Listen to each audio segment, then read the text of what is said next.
My name is Elena Vance, and I never asked for the heavy mantle of motherhood, but it landed on my shoulders the rainy Tuesday my sister dumped her ill son on my beige sectional for good.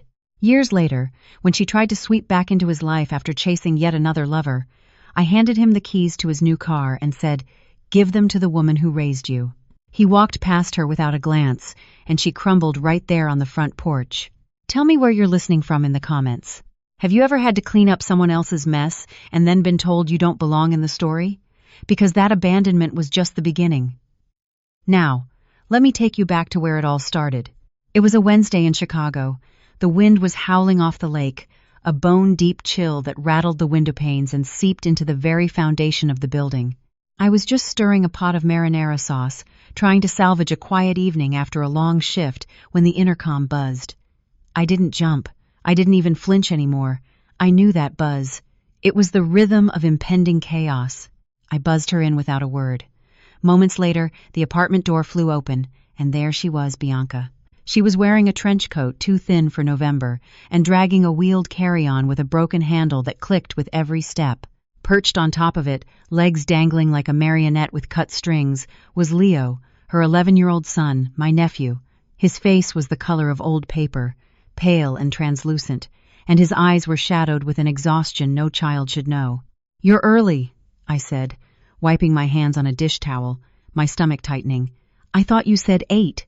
"I'm meeting Julian," she said, breezing past me, her perfume something cloyingly sweet like artificial vanilla filling the small kitchen. "It's just for tonight." I turned off the stove, the click loud in the sudden tension. "You said that last week, and the Sunday before that, and the Thursday before that." She didn't even blink. She was already checking her reflection in the hallway mirror, smoothing her hair. "He has his meds. The nebulizer is in the bag. You know the drill." Leo didn't say a word. He just slid off the suitcase and shuffled to the armchair in the corner, curling into a ball. I could hear his chest whistling from across the room, a high, thin sound that tore through me. "Bianca." "No," I said, planting myself between her and the door. "No, not this time. You can't keep doing this. He's sick.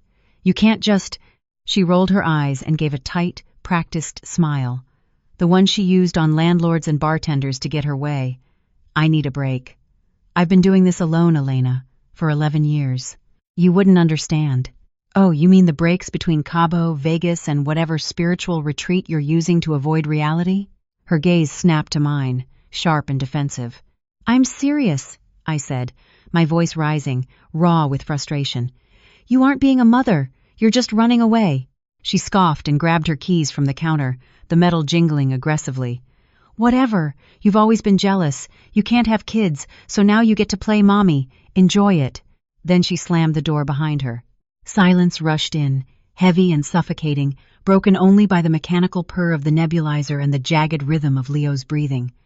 I walked over and crouched by the armchair. His eyes were glassy, half-lidded, his thin arms wrapped around his chest as if holding himself together. "You okay, kiddo?" I whispered. He gave a tiny, jerky nod.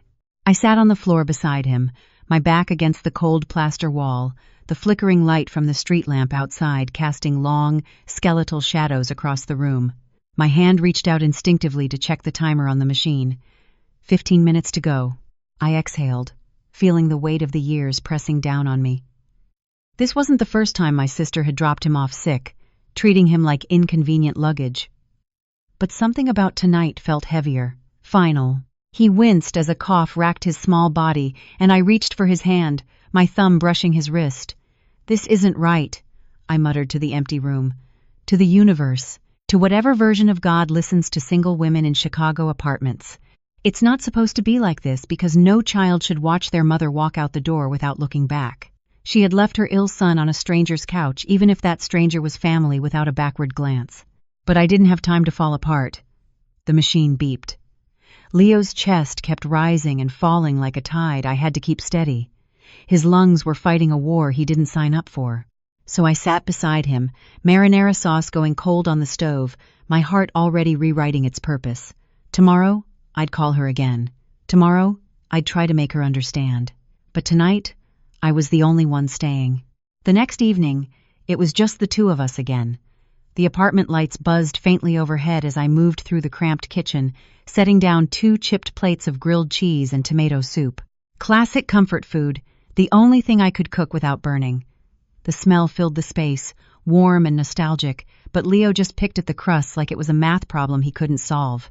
He was still pale, his dark curls stuck to his forehead in damp strands.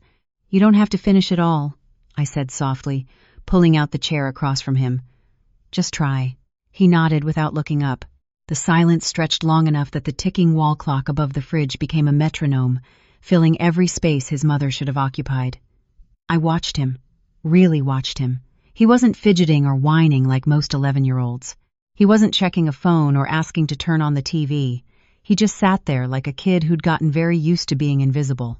So, I asked the question that had been pressing on my chest since last night. "Do you miss her?" Leo didn't react at first. Then, his shoulders rose in the faintest shrug. "She doesn't really talk to me unless she's mad." I didn't know what I expected. A yes maybe, or a teary little confession about how much he loved her, but that quiet, matter-of-fact whisper sliced deeper than anything else could have. He reached for his spoon but missed the handle, fingers trembling. I reached out instinctively and covered his small hand with mine. His skin was warm, fragile. "You know it's not your fault, right?" I said, my voice cracking. "None of this is." He didn't answer, just stared down at the bowl like the words couldn't land. "Leo, I'm here and I'm not going anywhere." He finally looked up. His eyes, big and brown and exhausted, flickered with something I couldn't name. Not trust yet, but maybe the beginning of it. It was just after midnight when the soft whir of the machine finally went quiet. Leo had fallen asleep hours earlier on the pull-out couch, his emergency inhaler on the nightstand next to a glass of water. I stood barefoot in the kitchen, staring at my phone like it might bite me. That maybe this time she'd answer. That maybe this time she'd be sober, present, maternal. I took a breath and hit dial. The ringing felt endless. Then finally a giggle. Bass-heavy music in the background, ocean waves. "Hello?" Bianca's voice floated through, glossy and slippery like a drunk commercial for tequila. "Bianca, where are you?" I snapped, unable to keep the edge out of my voice. "Ooh," Elena called. She sang to someone nearby, probably draped over her newest lover, Julian. "I was just saying, I bet my sister's being all dramatic again." "Bianca, come get your son. He's sick, and I'm not doing this alone anymore. You can't just drop him off and disappear." She laughed. A high-pitched, carefree giggle that didn't belong in this conversation. "I'm in Tulum, babe," she said. Like I should be jealous. "It's gorgeous. The moon here? Unreal. Julian booked us this eco-resort with a plunge pool. You should try dating. You're wound so tight." My mouth went dry. "Tulum? You left the country?" She sighed like I was exhausting her. "Don't be so dramatic. He's with you. He's fine.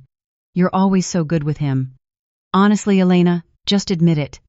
You love playing house." I gripped the edge of the kitchen sink, knuckles white. "You're his mother." "No, honey," she said, her voice suddenly low and sultry, like she was making some kind of twisted joke. "You are now." Then the line went dead. I stared at the phone, her words echoing in my skull. Asterisk, "you are now." Asterisk, a laugh built in my throat, bitter and involuntary. It caught halfway and cracked into a sob before I could stop it. I slid down to the cold tile floor, back against the cabinet, and let the phone fall beside me. I don't know how long I stayed there. Minutes, maybe. Long enough for the house to settle around me, for the fridge to kick on, for the silence to press in from all sides. My chest ached from holding it all in for too long. I pressed the heels of my palms into my eyes as if that could shove the tears back in, but it was no use. I wept quietly, desperately for Leo, for myself, for the version of my sister I used to believe in, for the kind of family I used to imagine we could be. I wept because I was tired and scared, and because somewhere deep down, I already knew this wasn't temporary anymore. Bianca wasn't coming back, not in any way that counted. I thought of Leo's tiny shoulders hunched over his soup, his quiet voice, asterisk. "She doesn't really talk to me unless she's mad." Asterisk. He was a child, 11 years old, and the one person he should have been able to rely on had just handed him off like lost luggage and gone to sip margaritas in a different country. This wasn't about a favor. This wasn't babysitting. This was abandonment. And now I was all he had. I curled my knees to my chest and let my head fall forward, the floor cold against my arms. The worst part? I couldn't even be angry at her anymore because that would mean expecting something. And I had finally stopped expecting anything from Bianca. I cried until the tears ran dry and the heaviness in my chest gave way to something colder, sharper, quieter resolve maybe, because I couldn't fall apart. Not when there was a little boy asleep in the next room, who still needed someone to show up in the morning to warm his soup, to check his medicine, to ask him how his day was and care about the answer. I stood up slowly, wiping my face with the edge of my sleeve. This wasn't the life I planned, but it was the one I'd been given, and I'd be damned if I let him down now. The sun broke through the Chicago clouds in soft, slanted rays, slipping between the blinds and drawing lines across the hardwood floor. Morning came slowly, like it wasn't sure it was welcome. I hadn't really slept, just drifted in and out on the couch. The throw blanket twisted around my legs, my mind worn raw from too much clarity all at once. Leo stirred first. I heard the sound of the couch cushions shifting, a little cough, then a sharp intake of breath as he stretched and blinked into the light. I sat up, bleary-eyed. "Hey, kiddo," I whispered. "How are you feeling?" He rubbed his eyes with the heel of his hand, then blinked at me. "Better, I think." He smiled tentatively.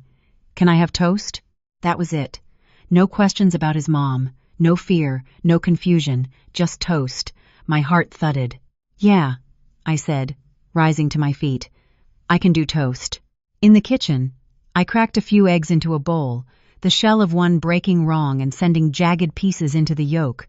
I cursed under my breath and fished them out with a spoon. Leo patted in and slid onto one of the bar stools at the counter, hair a mess, cheeks pink with sleep. "You look tired," he said. "You look like a wild porcupine," I shot back gently. He grinned, then sniffed the air dramatically. "Are you cooking?" "I can cook," I said, lifting the pan and setting it on the burner. "Sometimes, under extreme circumstances, with supervision." He rested his chin on the counter, watching me like I was some cooking show contestant under pressure. "You gonna set off the smoke alarm?" "Only if things go really well." "Cool." I couldn't help it. I laughed. Really laughed loud and sudden, and from my belly, the sound shaking something loose in my chest. Leo smiled wider, proud of himself. "That's the first time you've laughed in forever," he said. It wasn't a question. I glanced at him, taken aback by how clearly he saw me. Kids don't miss much, especially the quiet ones. "Well," I said, "it's been a heavy couple of days." He tilted his head. "Because of Mom?" I hesitated, not because I didn't want to tell the truth, but because I didn't want to hurt him with it. Instead, I answered gently, "Because being a grown-up is hard sometimes. But you've been amazing." He didn't push, just gave a quiet little shrug and watched as I scraped the eggs into two mismatched plates. "I like it here," he said suddenly, between bites of toast. "It's not noisy like Mom's house." I swallowed. "You can stay as long as you want, Leo." He looked at me again, brow furrowed. "Really?" "Yeah, really." Something shifted in that moment. Not a declaration, not a contract, just a flicker of trust. A tiny thread forming between us, quiet but strong. "Your eggs taste like sadness," he said suddenly, face dead serious. I stared at him, then burst out laughing again. "They're not that bad," I protested.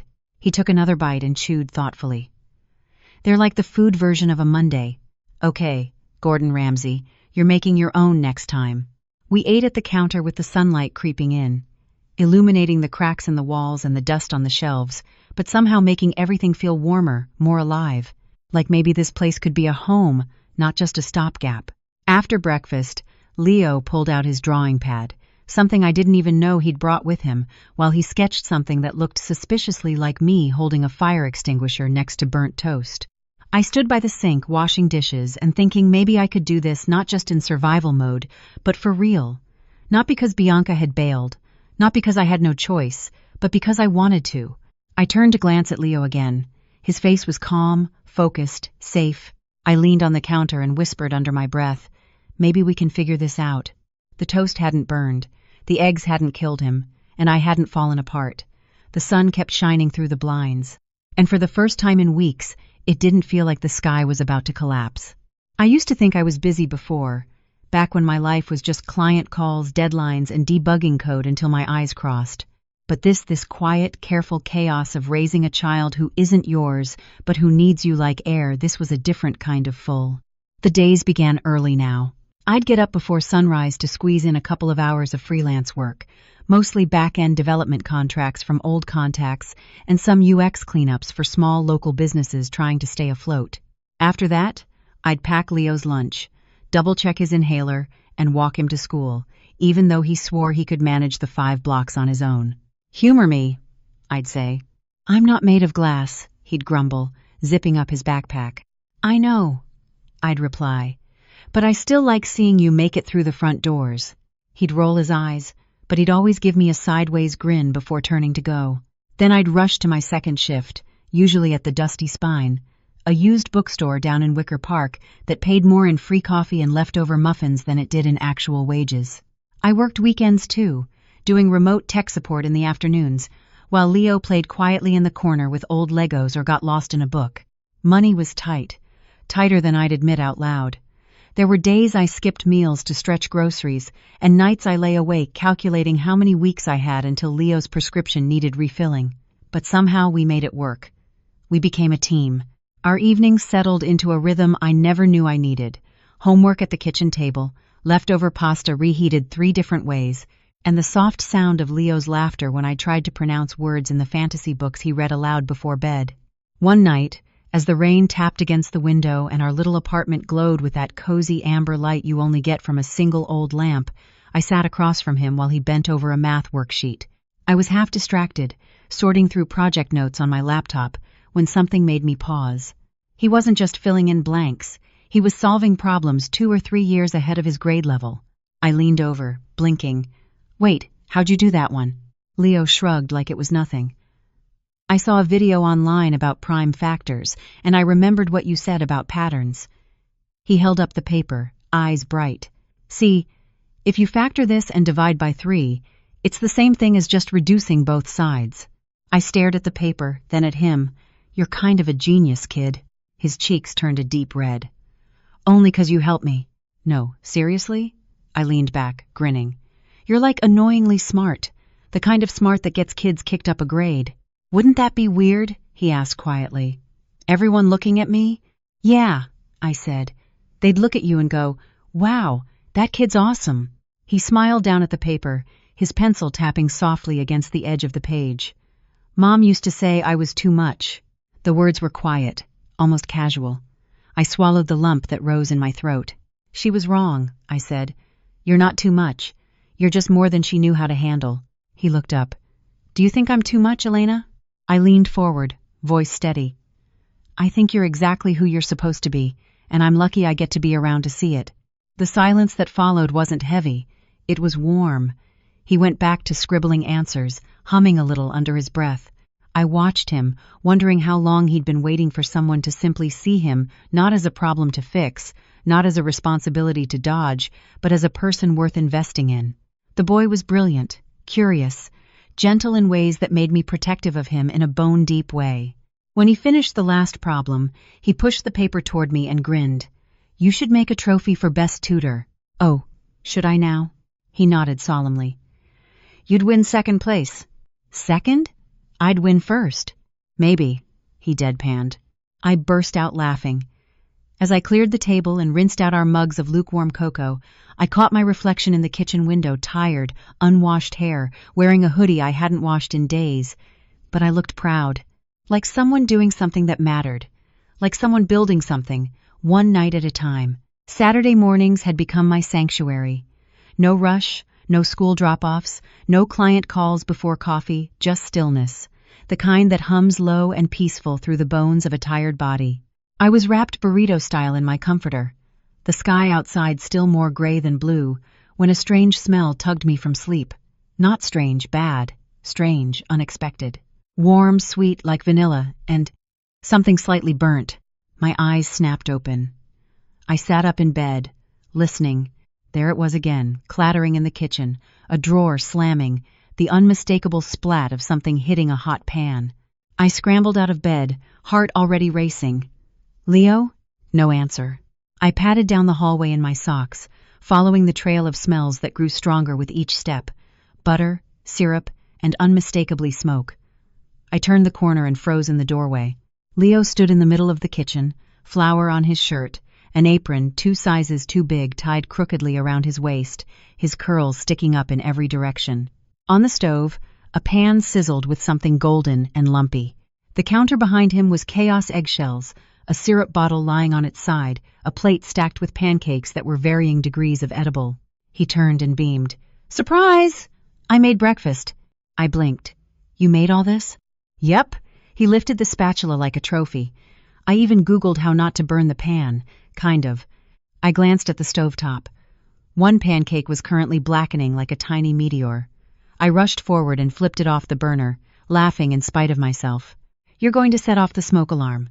He shrugged. "Then we get pancakes and a fire drill." I turned to him, heart swelling in a way that caught me off guard. "You didn't have to do this." He looked suddenly unsure. "I wanted to." I knelt down in front of him, taking in every messy detail. The syrup on his sleeve, the egg smudge on his cheek, the nervous hope in his eyes. "You didn't have to," I repeated, softer now. "But you made my whole year." His face lit up, and without thinking, he threw his arms around my neck. I held him tightly, burying my face in his shoulder. There wasn't a trace of obligation in this moment. No sense of making do or just getting by. It was love, solid and simple, and earned in pancakes and syrup and early morning messes. "Happy Saturday," he mumbled against my hair. Later that morning, the clinic was quieter than usual. No coughing kids in the waiting room, just the soft rustle of papers and the hum of fluorescent lights. Leo sat beside me, legs swinging, clutching a dog-eared book. He looked calm. I wasn't. Dr. Evans stepped in, clipboard in hand. She'd been Leo's pulmonologist since the beginning, warm, sharp, and never one to sugarcoat. "Let's see if your lungs agree with you," she said, starting the exam. I sat stiffly in the corner chair, gripping the armrest. My heart pounded every time the monitor beeped. When she finally straightened up, her expression was unreadable for half a second. Then she smiled. "Well," she said, turning to me, "I'll be honest, I'm impressed." I blinked. "Really?"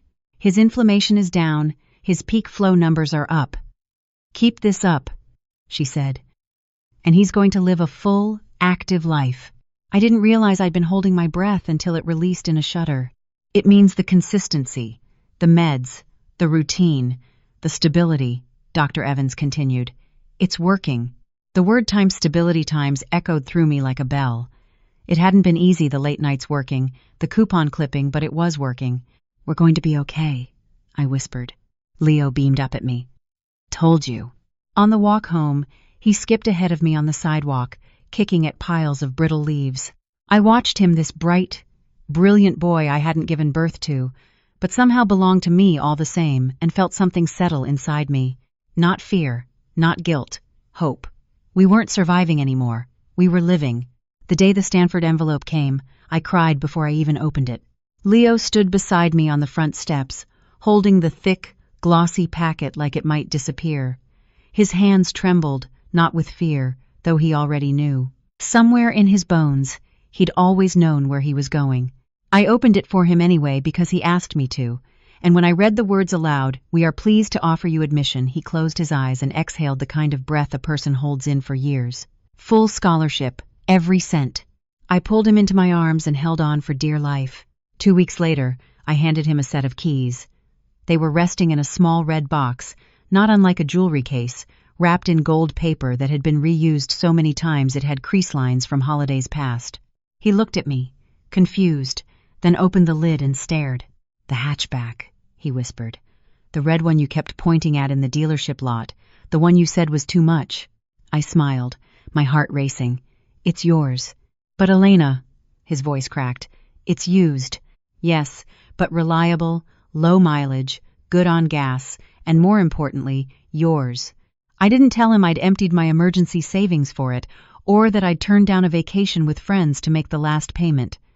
I just watched his eyes go glassy and knew it was worth every dollar. "You didn't have to." I touched his face. "But I wanted to." He pulled me into the tightest hug I'd ever received from him, one hand still clinging to the keys.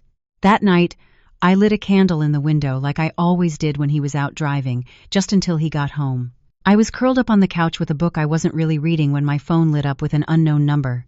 I should have let it go to voicemail, but I didn't. Hello? A voice I hadn't heard in over a year floated through, sweet and syrupy. Elena, hey, it's Bianca. I sat up straight. My fingers went cold.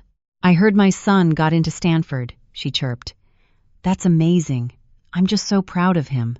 My heart slammed in my chest. I stood, walking slowly into the kitchen as if the movement would anchor me. You lost the right to say that, I said, each word sharp and deliberate. Oh, come on, she laughed. Don't be like that. He's still my son. I said nothing. My silence made space for her to grow bold. I know we haven't talked, she continued, voice shifting. But I was thinking maybe it's time to reconnect. Maybe I'll fly down for move-in weekend. Be there for him, you know? So he sees I care. I couldn't help it. I laughed, a short, bitter sound. Now? I asked. Now you want to be there? She bristled. I could hear it in the pause. I'm still his mother, Elena. You don't get to erase that. I pressed a hand to my chest, willing my breath to slow. You erased yourself. Oh, please. I gave him life. Don't act like you're some saint. No, I whispered. I'm just the one who stayed. The line went quiet. Not hung up. Not yet. She didn't know what to say to that. Maybe she never had. Finally, her voice returned, colder now. He'll come looking for me one day. You can't keep him from me forever. I didn't answer. I simply ended the call, and then I deleted the number. Back in the living room, the candle flickered in the window. Minutes later, I heard the crunch of tires in the driveway, then the familiar squeak of the front door. Leo stepped in, smiling, keys in hand. She drives like a dream. I forced my voice steady. Good. You deserve it. He flopped onto the couch beside me. You okay? I hesitated. Then I looked at him.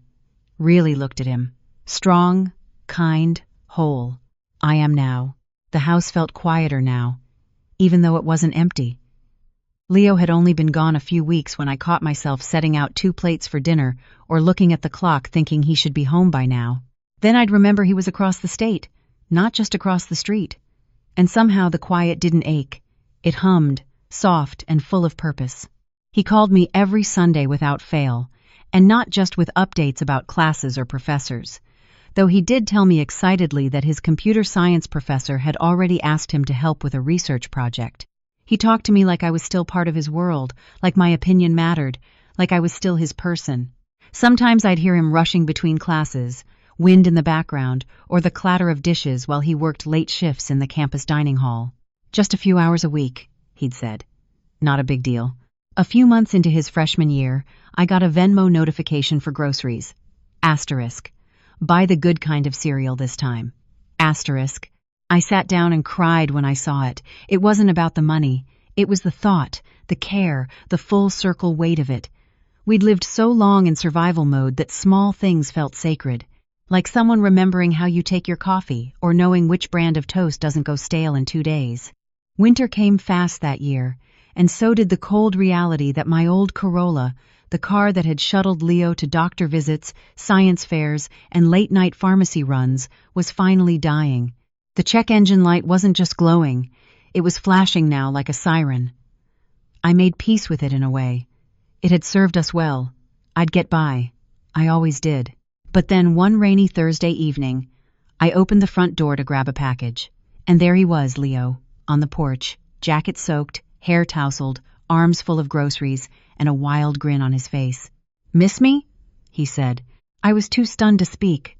You didn't answer your phone, he added, stepping inside. So, I figured I'd just come make sure you were still alive. He dumped the bags onto the kitchen counter. Milk, eggs, chocolate chip cookies I liked but never bought for myself, and then turned to me, wiping rain from his cheeks. You're supposed to be in Palo Alto, I managed. It's reading week. I had the weekend off, but he lifted his hand. Before you say anything else, we're going shopping tomorrow. I blinked. Shopping for what? A car, he said plainly. Your car's on life support. Leo, no. You're a student. You don't have... I've been saving, he said. Like it was no big deal. Campus jobs, tutoring, tech freelancing on the side. I've got enough. And it's not a gift, Elena. It's a thank you. I stared at him, heart twisting. You shouldn't be the one taking care of me, I said softly. He smiled, quiet and sure. You already did. My arms wrapped around him before I even knew what I was doing. He was taller now, solid, but he still leaned into the hug like that 11-year-old boy who used to flinch at sudden sounds and sleep with his bear under one arm. I didn't do anything special, I whispered. You did everything, he said. The next day, we bought a modest used sedan in a deep forest green. Nothing flashy, just reliable, sturdy, like the love we built. He handed me the keys the same way I once handed them to him, eyes shining, hands steady. And I realized this wasn't just about the car. It was about knowing we'd made it to the other side. Not perfect, not painless, but whole. It was the middle of July, and the apartment windows were wide open to let in the breeze that finally rolled in after a sweltering week. I stood barefoot in the kitchen, marinara on my cheek, oven mitts dangling from my fingers. The lasagna was bubbling. The salad was wilting slightly from too much attention, and I'd reheated the garlic bread 3 times just to keep myself occupied. Because Leo was bringing someone home. Not just someone. Her. Sophie, his girlfriend. We'd FaceTimed once or twice, exchanged polite hellos during calls, but tonight was different. This wasn't casual anymore. This was times meet the family times territory. And somehow, I was the family. He hadn't said those words exactly, but I felt them in every detail. The way he cleaned the apartment top to bottom, the way he made sure I wasn't working late, the way he came home 2 hours early just in case the lasagna needed backup. She's sweet, he told me that morning. Smart, keeps me grounded. And I tried not to let my stomach flip at how old he sounded when he said it. Now, as I wiped down the counter for the 4th time, I heard keys at the door. I turned, my heart actually skipping. He walked in first, taller than ever with his usual easy confidence, and beside him, a petite brunette in a sundress carrying a bouquet of sunflowers awkwardly in one hand. Hi, she said brightly, stepping forward before he could even introduce us. You must be Elena. I've been waiting forever to meet you. I blinked, caught off guard by her warmth. Hi, Sophie. Come in, please. Leo shot me a small, proud smile behind her back. She handed me the flowers, cheeks flushing. I didn't know what to bring, so I figured these were safe. They're perfect, I said, trying not to get teary over a bouquet. Thank you. Dinner was awkward at first. I fussed too much. Leo teased me for it. Sophie laughed nervously, but once we all sat down and the plates were full, the mood softened. She was easy to talk to, bright, curious, not overly polished. She asked questions. She listened. She didn't flinch. When Leo shared stories about growing up with asthma and financial stress, she didn't look away when I mentioned working 3 jobs to make ends meet. She just got it, and I liked her for that. Halfway through dessert store-bought tiramisu that Leo swore was authentic enough, he set down his fork and cleared his throat. I wanted you to meet her here, he said, voice steady. Because this place is part of who I am. Everything I've done, every place I've gone, it started here. Sophie looked at him, then at me, waiting. He turned to her and added, I told you before, I didn't have the easiest childhood. I remember, she said gently. He nodded. But what I didn't tell you enough is, I had someone who showed up, who made soup when I was sick, who worked until midnight and still showed up to every school event with a smile, who never gave up on me. My breath caught in my throat. He looked at me then, really looked. I want you to meet the woman who raised me. The room went still. Sophie smiled softly, like this wasn't a surprise to her, like she already knew. He talks about you all the time, she said. Like asterisk all times the time. I couldn't speak. My hand covered my mouth before the tears could escape. I'd always known he loved me. I'd seen it in the notes he left before leaving for college, in the way he called when he didn't need anything. But this was different. This was acknowledgement. This was truth. I reached for his hand across the table and squeezed it. He squeezed back, eyes shining. In that moment, I didn't feel like the aunt who stepped in. I didn't feel like a stand-in. I felt like Mom. The next morning, the rain had stopped. Sunlight slanted across the kitchen floor, catching on the steam rising from 2 mismatched mugs of tea. Leo sat at the table in his hoodie, one knee pulled up against his chest, scrolling through his phone like any other 20-something on a lazy morning. It was as if nothing had shattered the air the night before. And in a way, nothing had, because she was gone. Bianca hadn't called, hadn't texted, hadn't lingered on the porch in some final plea. She left without another word, her excuses having crumbled under the weight of the truth.